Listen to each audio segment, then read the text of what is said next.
नमस्कार, मैं डॉक्टर संगीता कुजूर।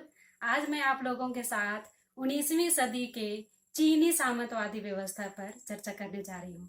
चूंकि आर्थिक, राजनैतिक और सामाजिक तीनों क्षेत्रों में सामंतवादी व्यवस्थाएं थीं, इसलिए मैं आज आप लोगों के साथ समाज में सामंतवादी व्यवस्थाएं कैसी थी इस पर चर्चा करने जा रही हूँ।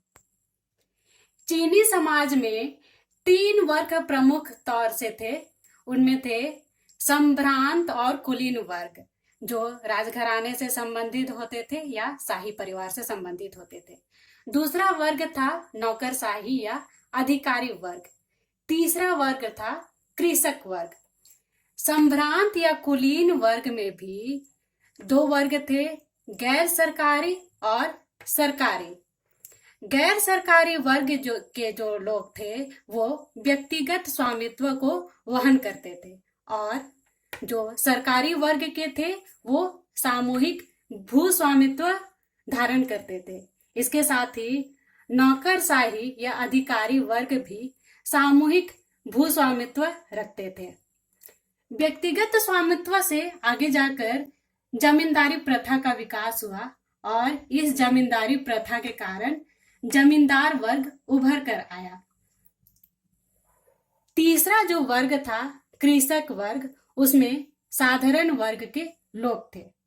साधारण वर्ग के लोग भी अपने गुणों के आधार पर नौकरशाही वर्ग में आ सकते थे, और नौकरशाही वर्ग के लोग कुलीन वर्ग में जा सकते थे। कुलीन वर्ग में आने के बाद अपने संपत्ति को वृद्धि करने के साथ ही कुलीन वर्ग जमींदारी वर्ग में आ सकते थे। 19वीं सदी में जमींदारी वर्ग में परिवर्तन देखने को मिलता है, और नए प्रकार के जमींदार वर्ग उभर कर आते हैं। इनमें कौन कौन थे? सरकारी कर्मचारी, कुलीन और व्यापारी वर्ग। तीनों वर्ग की अलग अलग विशेषताओं पर चर्चा करते हैं। इसमें हम लोग सबसे पहले आते हैं संभ्रांत और कुलीन वर्ग पर। संभ्रांत और कुलीन वर्ग में आप देखेंगे कि क्या क्या विशेषताएं थी। पहली जो विशेषता थी, आमदनी भूमि लगान से प्राप्त करते थे। लगभग जो फसल होता था या उपज होता था उसका 50% या फिर 50%। दूसरी जो विशेषता थी, इस वर्ग को कन्फ्यूशियस दर्शन में शिक्षा ग्रहण करना अति आवश्यक होता था। कन्फ्यूशियस दर्शन पे मैं अपने नेक्स्ट वीडियो में डिस्कस करूंगी। तीसरी विशेषता थी, संभ्रांत या कुलीन वर्ग को परीक्षाओं में सफलता हासिल करना होता था। इससे वो क्या होता था कि शाही सरकार के अधिकारी के रूप में कार्य कर सकते थे, और जो एक या एक से अधिक पद प्राप्त कर लेते थे, अधिक प्राप्त करने के बाद वे भू संपत्ति में वृद्धि कर सकते थे। क्योंकि मैं पहले भी डिस्कस कर चुकी हूं कि कुलीन वर्ग सरकारी और गैर सरकारी दोनों होते थे। गैर सरकारी वर्ग के जो कुलीन वर्ग थे वो सरकार को जिला स्तर पर सहयोग कर सकते थे, अनौपचारिक तौर पर। जो एक कानूनी व्यवस्था नहीं थी, लेकिन जिला स्तर पर ये सहयोग कर देते थे। दूसरा था, ये सरकार की स्थिरता में बहुत सहयोग करते थे। कैसे सहयोग करते थे? लोक हित के कार्यों में वो अपना महत्वपूर्ण योगदान देते थे, या जो सार्वजनिक कार्य होते थे उनमें वो अपना महत्वपूर्ण योगदान देते थे। दूसरा, वो स्थानीय स्तर पर झगड़ों का निपटारा करते थे। इस प्रकार वे न्यायिक कार्य में बहुत महत्वपूर्ण योगदान देते थे, और साधारण जनता और प्रशासन के बीच एक तरह से कड़ी का काम करते थे।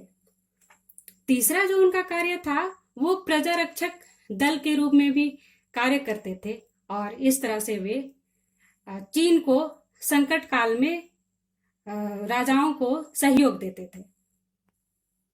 हम लोग दूसरे वर्ग पर आते हैं, नौकरशाही या अधिकारी वर्ग।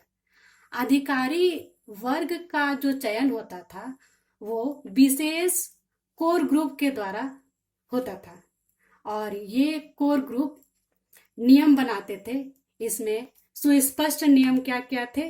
भर्ती से संबंधित, तरक्की से संबंधित, हस्तांतरण, सेवानिवृत्त और दंड देने का अधिकार। भर्ती से संबंधित जो नियम थे वह 11वीं सदी के बाद ही स्थापित किए गए थे, जो बाद में भी लगातार कायम रहे। इसमें 3 वर्षों के अंतराल में परीक्षा होती थी और इस परीक्षा में सैद्धांतिक रूप से सभी पुरुष शामिल होते थे। मतलब चाहे वह कोई भी वर्ग से बिलोंग करता हो, चाहे वह कृषक वर्ग हो, नौकरशाही वर्ग हो, कुलीन वर्ग हो, और इन्हें भी कन्फ्यूशियस दर्शन में शिक्षा हासिल करनी जरूरी होती थी। साथ ही जो भी अभ्यर्थी होते थे उनकी पहचान को गुप्त रखा जाता था। इस प्रकार से ये एक तरह से गुणी और काबिल नौकरशाही वर्ग उभर कर आए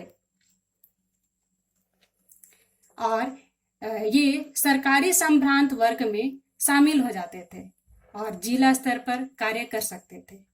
बाद में जिला स्तर से ऊपर प्रांत स्तर पर भी परीक्षाएं होती थी और जो इन परीक्षाओं में उत्तीर्ण हो जाते थे वो बाद में जाकर साम्राज्यिक सरकार के अंतर्गत अधिकारी के रूप में कार्य कर सकते थे। इस तरह के परीक्षाओं का महत्व बहुत था।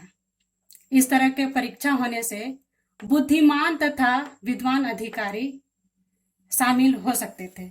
साथ ही इनमें राजनीतिक मूल्यों के प्रति निष्ठा होती थी, क्योंकि सभी को कन्फ्यूशियस दर्शन में शिक्षा हासिल करना जरूरी होता था। और गुणों की महत्ता होती थी। गुणों की महत्ता के कारण पक्षपात होने की संभावना ना के बराबर होती थी और समाज में इनका उच्च स्तर पर आत्मसम्मान होता था, मान सम्मान होता था।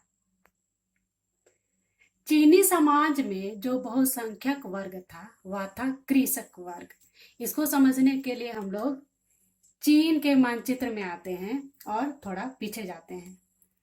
कृषक वर्ग का जो विस्थापन था वह मध्य चीन और दक्षिण चीन में होने लगा था। इससे क्या हुआ कि चीन में जो यह क्षेत्र था इस पर जनसंख्या का दबाव बढ़ने लगा और जनसंख्या के दबाव बढ़ने के कारण क्या हुआ कि भूमि की जो समस्या थी वो उभर कर सामने आने लगी और भूमि की समस्या के कारण फिर क्या हुआ, बेगार की समस्या आने लगी। इसमें जो कृषक वर्ग थे वो नौकरशाही वर्ग या संभ्रांत कुलीन वर्ग को अपना श्रम दान करने को मजबूर होते थे और लगान का प्रतिशत 50% भाग विवाह देते थे। इसका परिणाम क्या हुआ कि गुप्त संस्थाओं की प्रचुरता होने लगी और डकैती की समस्याओं में वृद्धि होने लगी। इसे भी जो चीनी ग्रामीण जनता थी उनको बहुत समस्याएं होती थी और धीरे धीरे ये जो कृषक वर्ग थे इन्होंने भी गुप्त संस्थाओं के निर्माण में अपनी भूमिका निभाई और ये गांव से होकर केंद्र की ओर जाते थे और इन घटनाओं को अंजाम देते थे। इस प्रकार हम देखते हैं कि कृषक वर्ग की जो स्थिति थी वह बहुत अच्छी नहीं कही जा सकती। इस प्रकार चीनी समाज में तीनों वर्ग, संभ्रांत या कुलीन वर्ग, नौकरशाही वर्ग और किसान वर्ग पर अलग अलग चर्चा करने के बाद इस निष्कर्ष पर पहुंचते हैं कि संभ्रांत और कुलीन वर्ग तथा नौकरशाही वर्ग दोनों की स्थिति अच्छी थी और धीरे धीरे ये प्रगति कर रही थी।